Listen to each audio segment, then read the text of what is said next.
उधर पाकिस्तान सफारती मैदान में मुसलसल कामयाबियां समेट रहा है और अब ईरानी सदर का दौरा पाकिस्तान भी इसी पैराए में देखा जा रहा है। जैसा कि ईरानी सदर डॉक्टर मसूद का हालिया 2 रोज़ा दौरा पाकिस्तान कई हवालों से खासी अहमियत का हामिल समझा जा रहा है। ये दौरा ऐसे वक्त में हुआ है कि जब खित्ते में कशीदगी भी जारी और नए इम्कानात भी पैदा हो रहे हैं। जैसा कि पाकिस्तान और ईरान ना सिर्फ पड़ोसी मुल्क हैं बल्कि दोनों के दरमियान मजहबी, सकाफती और तारीखी रिश्ते भी बहुत गहरे हैं। ऐसे में ईरानी सदर के इस दौरे के दौरान दोनों ममालिक ने इन ताल्लुकात को मज़ीद मजबूत बनाने के अज़्म का इजहार किया है और कई अहम मुआहिदों और याददाश्तों पर दस्तखत भी हुए हैं।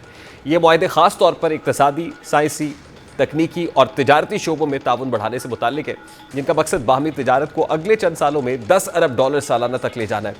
इस दौरे की ख़ास बात यह रही कि यह सिर्फ रस्मी बयानात तक महदूद नहीं रहा बल्कि इसमें अमली इक़दामात पर भी जोर दिया गया है। जैसा कि दोनों ममालिक में मिर्जावा यानी तफ्तान बॉर्डर के मुश्तरका इस्तेमाल का मुआहिदा भी हुआ है। इस मुआहिदे से दोनों ममालिक के दरमियान कानूनी तिजारत को फ़रोग़ मिले और फिर बॉर्डर पर मुकामी आबादी को रोज़गार के नए मौक़े भी मैसर आएंगे। इससे सरहदी इलाकों की माशी सरगर्मियों में भी इजाफा होगा जो उन इलाकों की तरक्की के लिए नहायत ज़रूरी है। फिर इसी तरह वज़ीर आज़म शहबाज शरीफ और ईरानी सदर के दरमियान होने वाली मुलाकात में इलाकाई अमन, तिजारत और तवानाई के शोबों पर भी खुलकर बात हुई। वज़ीर आज़म ने वाज़ेह अल्फाज में कहा कि पाकिस्तान ईरान के पुरअमन मकासद के लिए जौहरी प्रोग्राम की मुकम्मल हिमायत करता है और ईरान को यह हक हासिल है कि वो जौहरी टेक्नोलॉजी मकासद के लिए इस्तेमाल करे। वज़ीर आज़म ने इस मुताल्लिक़ क्या कहा, उसकी एक झलक आपके सामने रखता हूं। का जनाब सदर असूली मौक़िफ़ है कि ईरान को पुरअमन मकासद के लिए अक़वाम मुत्तहिदा के चार्टर के मुताबिक पुरअमन मकासद के लिए आपको जौहरी ताकत हासिल करने का पूरा हक हासिल है और मैं समझता हूँ कि इसके लिए पाकिस्तान ईरान के असूली मौक़िफ़ के साथ खड़ा है।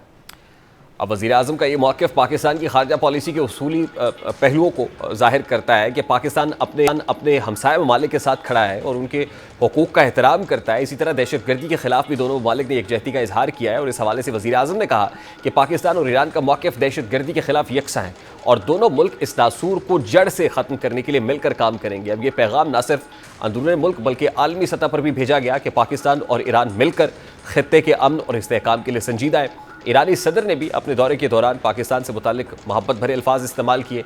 अब इस दौरे की आलमी सतह पर भी गूंज सुनाई दे रही है। ख़ास तौर पर भारत में इस दौरे को काफ़ी दिलचस्पी से देखा गया और वहाँ के मीडिया और सोशल मीडिया पर इस पर तबसरे हुए। कुछ भारतीय सारिफीन ने निशानदही की कि ईरानी सदर का इस्तकबाल उसी हवाई अड्डे पर हुआ जिसे भारत ने निशाना बनाने का दावा किया था। अब ये जाहिर हो रहा है कि यह दौरा खित्ते में ताकत के तवाज़ुन के तनाजुर में भी अहमियत रखता है। मजमूई तौर पर देखा जाए तो ईरानी सदर का ये दौरा दोनों ममालिक के दरमियान सफारती, सियासी और माशी ताल्लुकात को नई जहत देने की कोशिश है। इससे जाहिर होता है कि पाकिस्तान की मौजूदा हुकूमत आलमी महाज पर मुतहर्रिक किरदार अदा कर रही है और खित्ते के ममालिक के साथ ताउन बढ़ाने की पॉलिसी पर गामज़न है। अब अगर इन मुआहिदात पर संजीदगी से अमल दरामद किया गया तो न सिर्फ बाहमी तिजारत और सरमाकारी बढ़ेगी बल्कि सरहदी इलाकों की तरक्की, तवानाई के बहरान का हल और खित्ते में अमन और इस्तेहकाम को भी फ़रोग़ मिलेगा। ये दौरा इस बात का सबूत है कि पाकिस्तान और ईरान मुश्किल हालात के बावजूद आगे बढ़ने और एक दूसरे के साथ खड़े होने का इरादा रखते हैं। आलमी माहिरीन के नज़दीक ईरानी सदर का यह दौरा न सिर्फ दोनों ममालिक के अवाम के लिए खुशाइंद है बल्कि खित्ते के मुस्तकबिल के लिए भी एक मस्बत इशारा है। हुकूमत अचीव कर रही है, मुक़्तदरा अचीव कर रही है और ज़ाहिर है अपोजिशन इस वक्त कोई प्रॉब्लम नज़र